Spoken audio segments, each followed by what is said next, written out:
All right, we're recording. Okay. What's up, internet? Greetings and welcome to my channel. My name is Matt. I am a self-proclaimed independent researcher of all things that are awesome and mysterious. And today's topic is pretty big. I have the Unclassified Office of the Director of National Intelligence Preliminary Assessment of Unidentified Aerial Phenomenon, June 25th, 2021. The fact that this report even exists is the first time in history, because Project Blue Book back in the 50s, 40s and 50s, there was the same sort of effort to figure out what these unidentified flying objects are, and they concluded that there was nothing of significance there, and the book was shut. And so the fact that the government, and it's being acknowledged that whatever these things are, this is real. And I just wanted to quickly go over this report. It's not that long. This is the unclassified version. What Senate had gotten, of course, is going to have much more sensitive information, be longer. But quickly going through this, I hope I can do this without my battery dying. Oh boy, where do we even start here? Okay. In a limited number of incidences, UAP reportedly appeared to exhibit unusual flight characteristics. These observations could be a result of sensor errors, spoofing, observer misperception, and require additional rigorous analysis. There are probably multiple types of UAP requiring different explanations based on the range of appearances and behaviors described in the available reporting. UAP clearly poses a safety or flight issue and may pose a challenge to the U.S. national security. This is why that they're saying what they're saying. This is why this report is out, because these could be a threat. They haven't taken a threatened, aggressive position thus far that we know of, but this is why the Congress wants to know about this, because this could be national security. I mean, we need to know what these things are flying in our sensitive airspace. Oh God, I hope I have enough battery. All right. So it says in 144 reports originated from USG sources.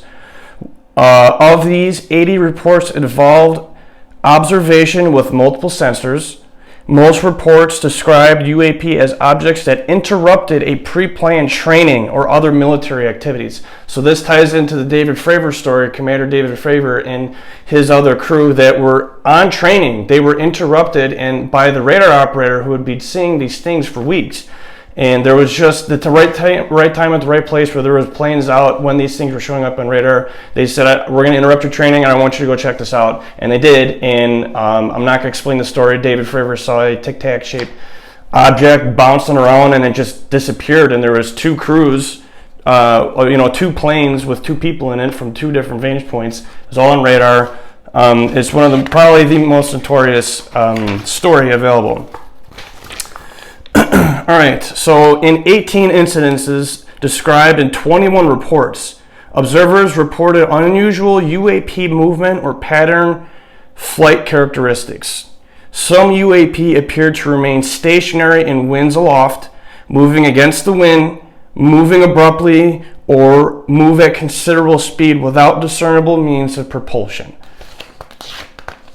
I mean, they're saying that these are physical objects, and based on what visually they're seeing, these are doing things that, I mean, it does just like our best planes just can't do it. You know, the pull, the G-forces that these things are supposedly going at the speeds would completely tear apart any plane. Like physically, it would just, moving through, going at hypersonic speeds without breaking the sound barrier, I think is a super big clue for this one as well. So they have a probability lack of single explanation list here, so it could be airborne clutter, such as birds, balloons, blah, blah, blah. Natural atmospheric phenomenon, possible. Or some sort of weird optical illusion. USG or industry developed programs. So they could be classified programs by U.S. entities. However, we are unable to confirm, that these systems accounted for any of the UAP reported collected. Foreign adversary systems, if China or Russia had this, and they would own us by now. So I think that we can throw that out the window. Or we have other. Almost most of the UAP described in our data set probably remain unidentified due to limited data or challenges to collection, processing, or analysis. We may require additional scientific knowledge to successfully collect on. Explaining UAP will require analytic collection and resource investment. So there will be more. There will be more coming out. It may take 10 years, but obviously there's going to be a specific effort, known effort with a lot of money thrown at it to figure out what these are. This is the beginning of a new era. This is the beginning of a new era, and this is incredible. It was a little disappointing. Lou Elizondo and a few other people basically said before, like, you could probably expect this. All the things that they say, like, this is real, we don't know what it is. He said that you can expect this from the report. I was hoping that we would get more footage. I want to see more footage, and we will in time. But the fact that this is even in existence is incredible, and we live in interesting times. So the very last page of this says expand collection. The Unidentified Aerial Phenomenon Task Force is looking for novel ways to increase collection in cluster areas when U.S. forces are not present as a way to baseline standard UAP activity. Increase investment in research and development.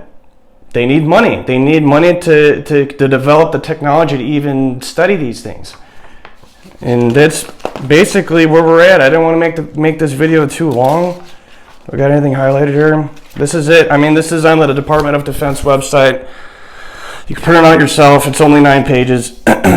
So that's where we're at with this report. And like I said, initially a little disappointed, but I think we need to just be grateful, because I was never like a super big alien guy, very open-minded, but before just a few years ago, I'm more of a believer that something is going on than ever. And they could be something from here. There could be stuff here that we don't know of. That would be more likely mathematically than something traveling light years away, that there's already something here. Or they could be interdimensional. I mean, we know that there are dimensions. We live in a 3-dimensional world. There are higher dimensions, there are lower dimensions. We could prove this mathematically. They could just be beings from a higher dimension, just popping in and popping out and just checking stuff out. They don't want to, for whatever reason, they just want to observe. They don't want to bother. They don't want to interrupt. They don't want to, but they're there. They're making themselves known, which is the weird part. Something is going on. And I think all the religions, and not all, but a lot of the ancient religions, a lot of the text that has been written down, it all ties together. And we need to bring all this together and figure out, like, what is going on. The fact that the psychedelic experience in the trance was taken out of religion is a big key to piece everything together. The birth of religion was the birth of the psychedelic experience. Case in point, my opinion, maybe disagree, but case in point, if you've ever had a psychedelic experience, you can see how that could be a religious experience. People reported of communicating with entities, giving them information. I mean, it's so obvious. It's like, how much harder can you get slapped in the face? I'm going to end it there. Thank you for watching. I always like to say this at the end. Please consider subscribing if you've made it this far. I would really appreciate it. I'm trying to grow this channel. And thank you, and I'll check you on the next video. Peace.